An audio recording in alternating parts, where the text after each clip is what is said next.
Good morning guys. Mapagpalang araw po sa inyong lahat. Sa ating mga masugid na subscriber, ako po lugod na nagpapasalamat. Guys, ang content na gagawin ko ngayon ay tatanim ko lang yung oregano na yung mga talbos guys na ginamit ko dun sa aking bunso. Kasi binilang ko siya ng mga gamot para sa ubo. Parang walang bisa. So nag-try ako ng oregano doon, parang hiyang sa kanya yung oregano. So guys, yung mga pinagputulan ko na yon, binabad ko sa tubig. So medyo umugat, nagkaroon ng ugat. So itatanim ko guys.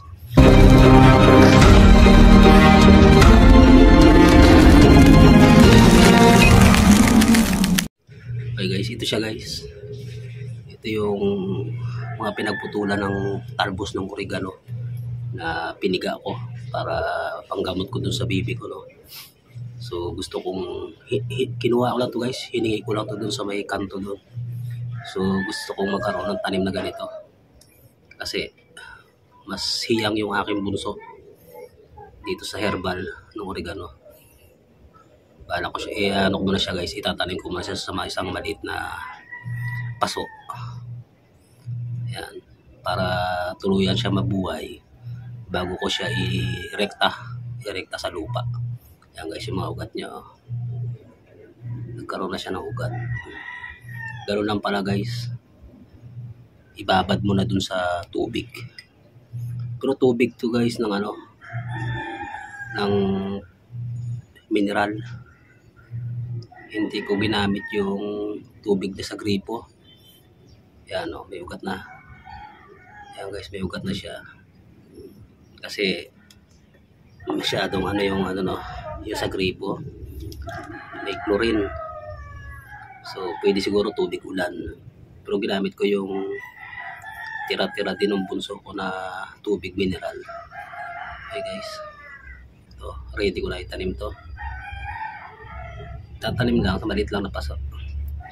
Dito may niready na akong pat. So guys, dito ko muna siya itatanim. So yung lupa na to guys is organic. Organic na lupa to. Tapos bali dalawa yung na-prepare ko dito. Ayan, dito ko muna siya itatanim guys. Okay guys, samahan niya ako guys sa aking pagtatanim.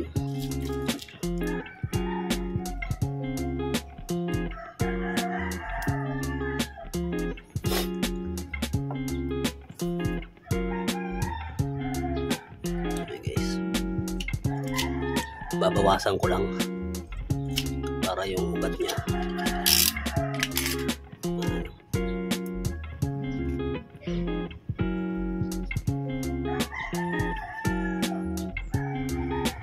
Yung iba guys, wala pang ugat yung iba. Pero yan, magkakaroon na yan.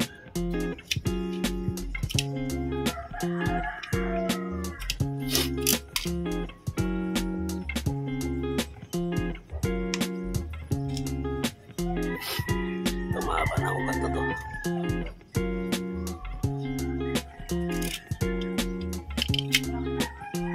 Pagka nabuhay to, yan ako to guys, papasok ko sa loob ng bahay. Tapos itong isa, i-rekta ko sa lupa. Itong magandang paso na to, pasok ko to sa loob ng bahay. Ito, pag lumago na yun, i-rekta ko na yun sa lupa para mas kumapal siya. Yan na guys, ganyan lang kasimple. Tapos yung pinagbabara natin, iditilig lang natin. Simpleng lang to guys, simpleng video. Pero malaking tulong to. Lalo na kung may anak ka. Maganda.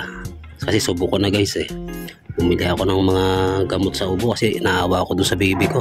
May lagnat na, may ubo pa. Ito, 3 inuman lang. Sumarap na yung tulog niya. Ayan guys.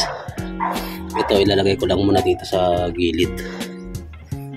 Ang oregano naman hindi naman masilan. Hindi naman masilan sa pwesto niya kung babad ba sa init o hindi ganong natutukan ng araw. Okay guys, ito nga pala ulit si Elmer Malik, nagpapasalamat. At kung bago lang po kayo sa akin channel, please subscribe, then click na rin guys yung notification bell para update kayo sa mga video na gagawin natin. Okay, ingat po tayong lahat at ulan araw po. Talagang usong-uso ang mga ubot sipon. Okay guys, God bless, bye bye.